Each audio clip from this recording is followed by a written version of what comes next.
Good morning and welcome to IGTV, everyone. Today we have with us Kathy Braun, and Kathy's going to be talking about how to assess a computer forensic examiner.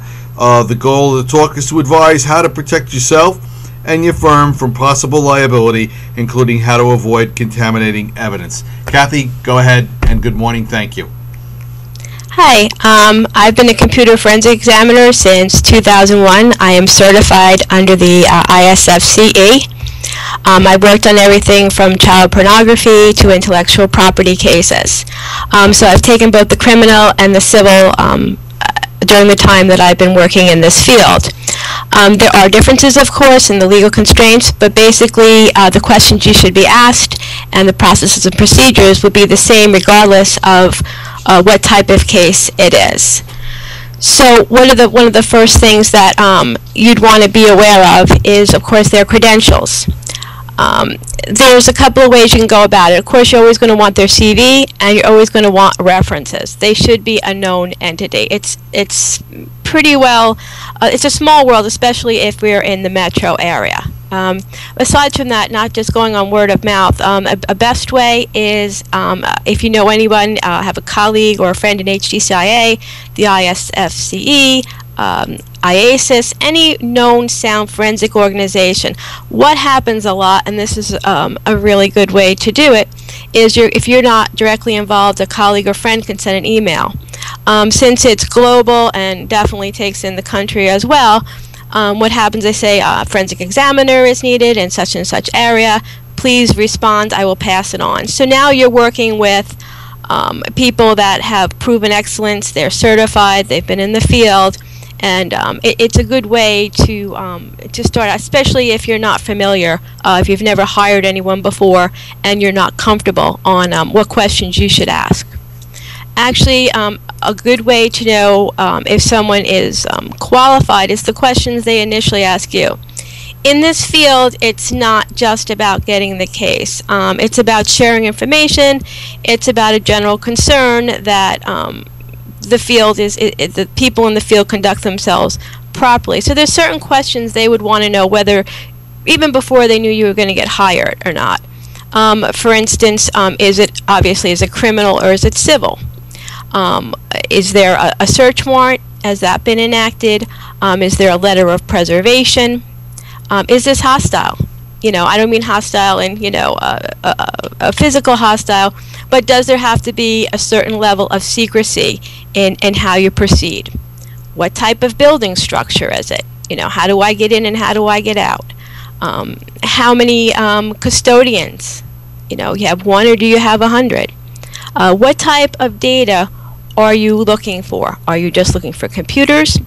Are you looking for servers? Or are you looking for email? Because email has its constraints as well.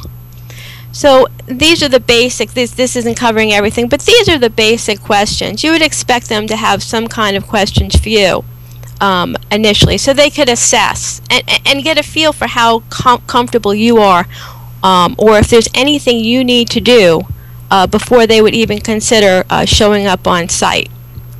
Another question, a discussion, is the type of software they use.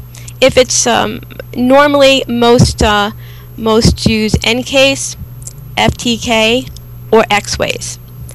These are recognized in a court of law. That's why I mention them. It's not that other software would not be allowed, but these are your basic components, and they would definitely have knowledge or own at least one or two of these products. Okay, so that's your information gathering. Now, the other end of this is, okay, so you've decided that this individual has asked you the right questions.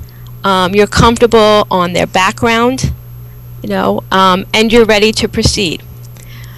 Another area that that you as the you need to understand is not to touch anything, nor to have IT touch anything.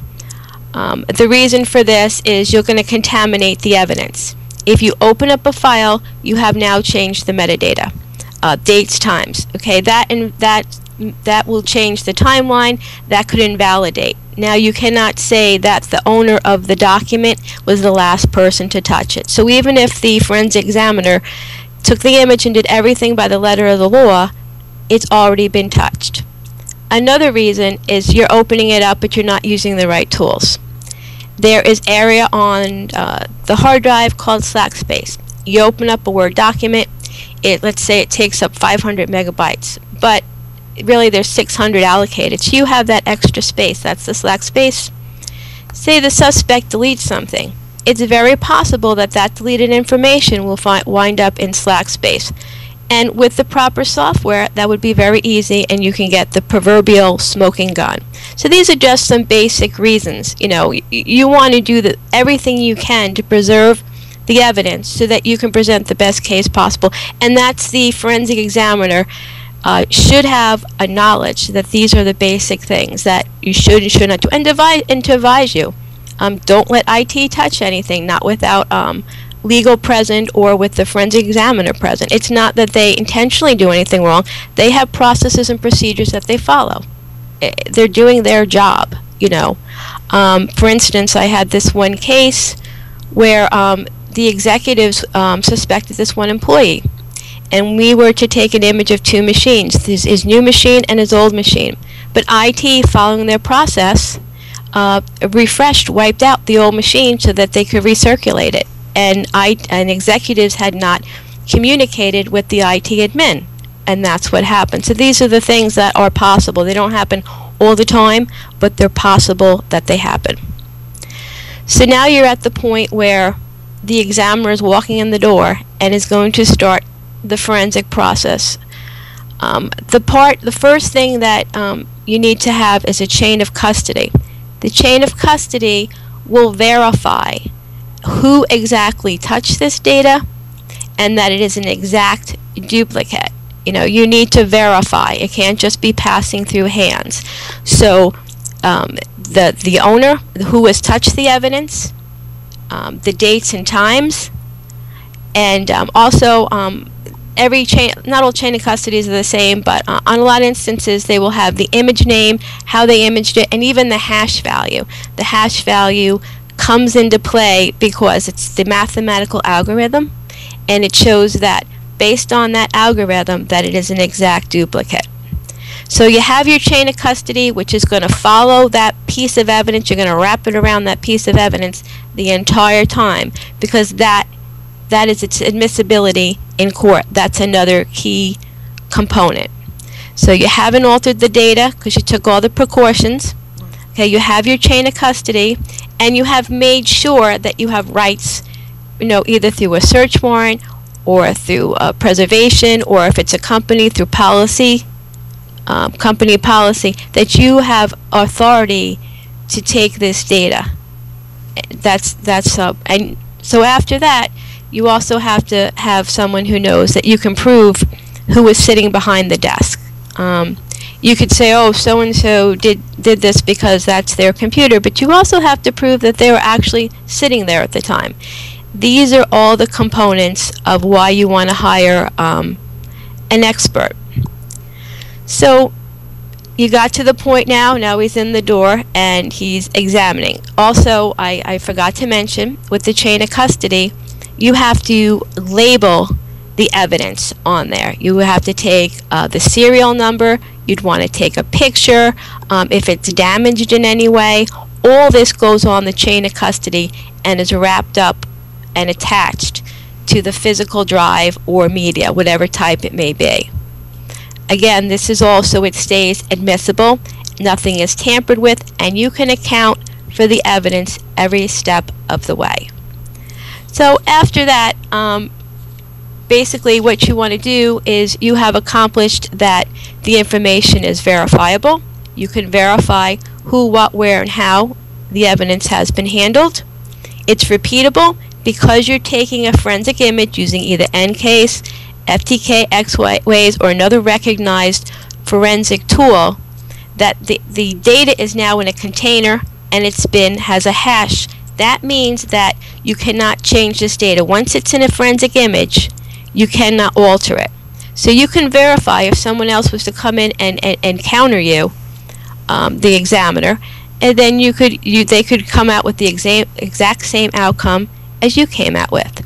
documented again, broken record, but very important, chain of custody, and also every step of the process should be documented. If a case doesn't go to court for a year or two, this is critical. You're not going to remember the examiner won't remember every step, and it's important. Sometimes you can take they can take their notes into court. It depends, you know. So, what could go wrong in an examination? All right. As we said, you have to prove who is sitting behind the machine.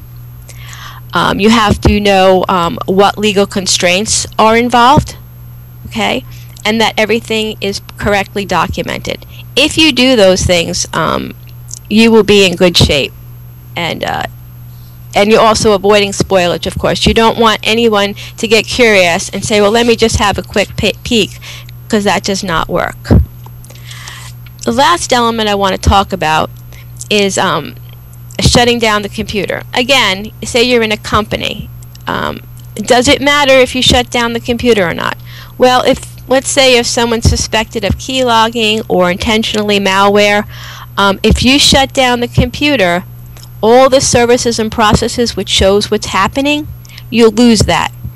So under that circumstance, you would not want to just shut down the computer. That's a question you're going to want to, find out as well.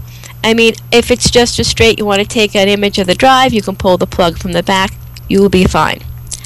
If it's a server, unless it's, of course, a major undertaking by the government, if it's you're just working within a company, then you're not going to want to shut down their business, and it's not necessary.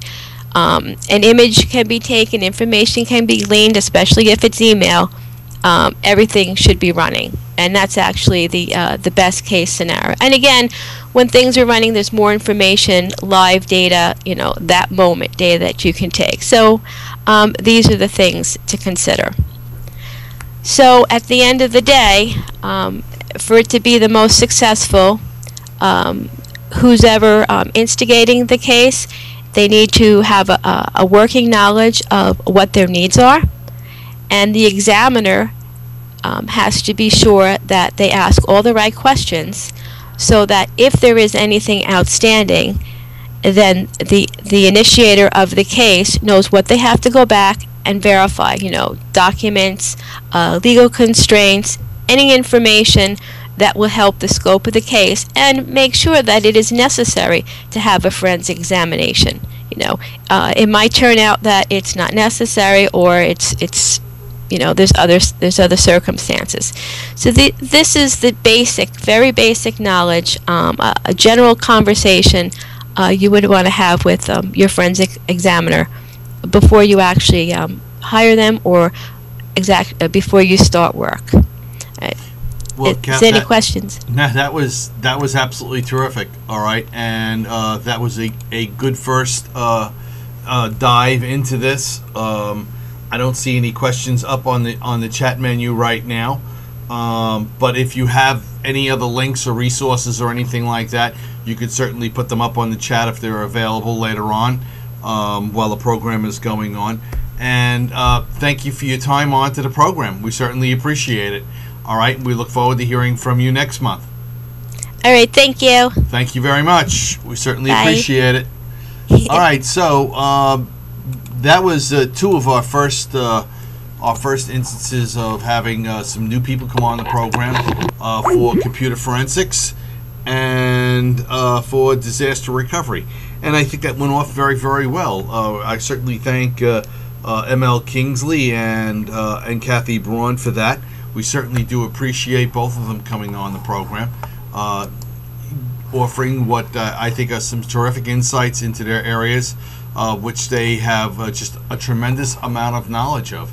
And that is very cool as far as we are concerned here in New York City, because ML comes from the Maryland InfraGuard Alliance, of course, and Kathy comes from our New York City Alliance, and we're very happy about that as well.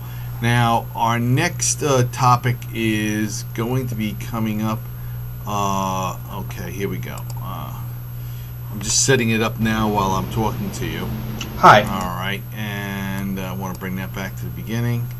And hold that there as I set this up.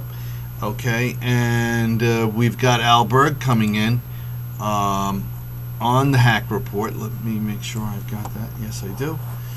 Okay, and here we go with Al Berg.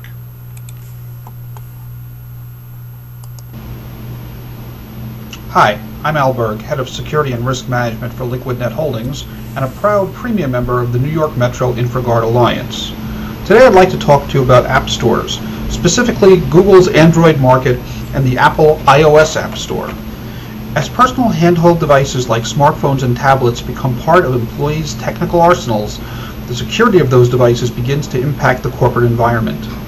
No matter how many times we tell people not to store sensitive corporate information on these devices, there'll always be a subset of people who do so.